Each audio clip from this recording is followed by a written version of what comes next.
सृष्टि बचपन से ही दिखने में सुंदर नहीं थी, लेकिन अमीर बाप की बेटी सृष्टि पर उसकी माँ जान छिड़कती। मेरी बेटी कितनी प्यारी है, भगवान सबको सृष्टि जैसी बेटी दे। सृष्टि धीरे धीरे बड़ी होती है।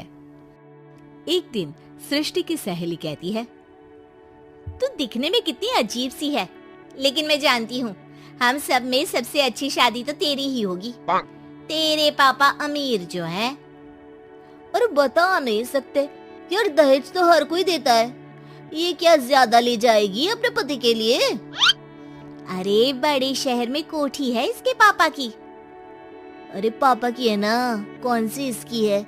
इसकी होती तब तो कोई भी लड़का इससे शादी कर लेता। अरे पापा की मतलब पापा की है तो मेरी ही है ना? किसने कहा? अब तेरी तो तब होगी ना जब तेरा भाई ना हो। वैसे भी शादी के बाद सारी प्रॉपर्टी भाई के नाम होती है। सृष्टि समझ जाती है कि उसे किसी भी हालत में माँ बाप की सारी प्रॉपर्टी को अपने नाम करना है, लेकिन कैसे? एक दिन सृष्टि का भाई शीनू कहता है, बहन क्या कर रही है? तुझसे एक बात करनी है। अरे हाँ करना, मैं तो तेरी बहन हूँ। बहन मेरी लाइफ में ना एक लड़की है, बहुत अच्छी है। मैं सोच रहा हूँ माँ और पापा से बात करूँ शादी के लिए। सृष्टि को समझ में आ जाता है कि भाई की शादी होते ही भाभी उसे एक दिन भी घर में बर्दाश्त नहीं करेगी।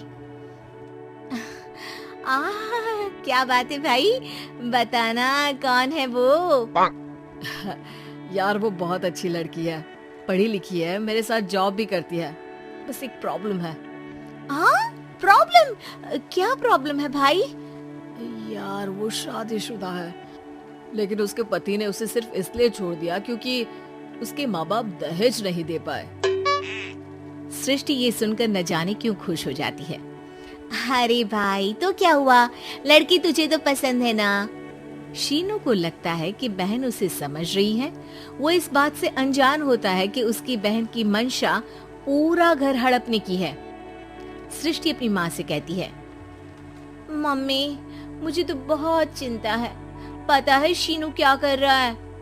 अरे क्या कर रहा है? वो तो काम पर जाता है और वापस घर आता है। नहीं ना माँ, वो यही तो नहीं कर रहा, बाकी सब कर रहा है। आपको पता है उससे प्यार है, और वो भी एक शादीशुदा लड़की से। ये क्या हो गया? मैं सोसाइटी में क्या मुंह दिखाऊंगी? अरे तेरे पापा तो यही कहेंगे कि मैंने ही उसे बिगाड़ दिया है। माँ देखो, मेरी बात मानो, पापा पर भी विश्वास करने की जरूरत नहीं है। अब आप ही बताओ, पापा इतनी देर घर के बाहर रहते हैं क्यों? बोलो। अरे बेटा वो तो नौकरी करते हैं ना। तू बहुत भोली है माँ। पापा का ऑफिस तो 7 बजे खत्म हो जाता है, लेकिन देखो कितनी देर से आते हैं। अरे नहीं बेटा, ऐसी कोई बात नहीं है। सृष्टि माँ को एक औरत से बात करते पिता की फोटो दिखाती है। देखो माँ कैसे हैं पापा। मैं ना कहती थी कि पापा सही नहीं है। मैं तेरे पापा से बात करूंगी, दे फोटो मुझे। ओ माँ, वो तो डिलीट हो गई। लेकिन चल, तूने तो देख लिया ना। पापा से बाद में बात कर लेना, और हाँ मेरा नाम बिल्कुल मत लेना। हाँ माँ। अब क्या था, सृष्टि के माँ और पिता के बीच झगड़ा होना शुरू हो जाता है। सृष्टि के मन में क्या चल रहा था कोई नहीं जानता था। एक दिन, माँ सृष्टि के लिए एक लड़का देखा है, वो लोग शाम को उसे देखने आने वाले हैं। और हाँ माँ, एक खुशखबरी, मैं और पापा मिलकर एक नया बिजनेस ट्राई कर रहे हैं। शाम को लड़का आता है, सांवले रंग का। सृष्टि को तो बिल्कुल भी पसंद नहीं आता। लड़की की माँ कहती है, लड़की का चेहरा तो कोई खास नहीं, लेकिन अगर मेरे बेटे को आप लोग सेटल कर दें तो मैं उसकी शादी आपकी बेटी से करवा दूं। सृष्टि को लड़का बिल्कुल पसंद नहीं था। उसे भाई पर गुस्सा आ जाता है। लड़के वालों के जाने के बाद कहती है, माँ देखा शीनू मेरे लिए कैसा लड़का लेकर आया, न दिखाने लायक न सुनने लायक, सेटल भी नहीं, वो भी हम करे।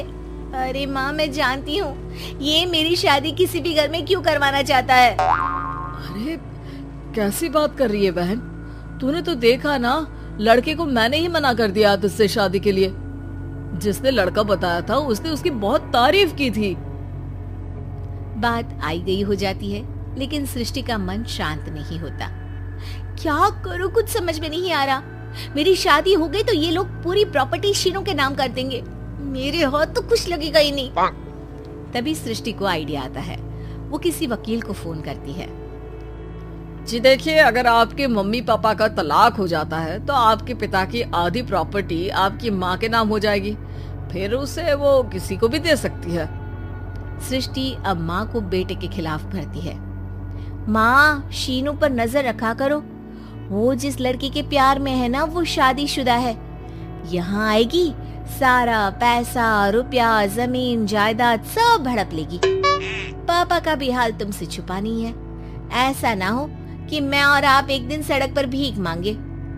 भगवान, मैं तो जीते जी मर जाऊंगी अगर ऐसा हो गया तो। ऐसा हो गया नहीं माँ, ऐसा ही होगा। अभी समय है, आगे का सोच लो। मैं तो कहती हूँ पापा से आधी प्रॉपर्टी लेकर अलग हो जाओ। पापा की आधी प्रॉपर्टी भी हम लोगों को अगर मिल जाती है ना तो अगले 7 जन्म सफल समझो। बेचारी माँ बेटी के कहने पर पति से तलाक लेकर अलग हो जाती है। सृष्टि अब पैसों से गाड़ी और अपने दूसरे महंगे शौक पूरे करने लगी। उसके दोस्त भी उसके पैसे इस्तेमाल करते। सृष्टि, कल तुम कहाँ थी? मैं सारा दिन घर पर अकेली थी। तो मैं क्या करूं? मैंने ठेका तो नहीं लिया है ना तुम्हें संभालने का। माँ को सृष्टि से ये उम्मीद नहीं थी। वो बैठकर रोने लगती है। वहीं उसका पति यानी कि सृष्टि के पिता आ जाते हैं। मैं जानता था कि तुम्हारा यही हाल होगा, तो आपने मुझे रोका क्यों नहीं? मैं रोकता तो तुम रुकती क्या?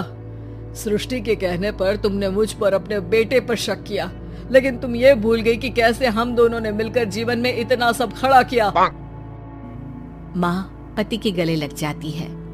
मुझे माफ कर दीजिए, मैंने आपकी कमाई का एक बड़ा हिस्सा गवा दिया। कोई बात नहीं, तुम साथ हो तो मैं ऐसी 7 प्रॉपर्टी खड़ी कर दूंगा। तभी वहाँ सृष्टि आ जाती है रोते हुए। माँ, मयंक ने मुझे छोड़ दिया। वो बोल रहा था जब तक मेरे पास पैसे थे तब तक ही वो मेरे साथ था।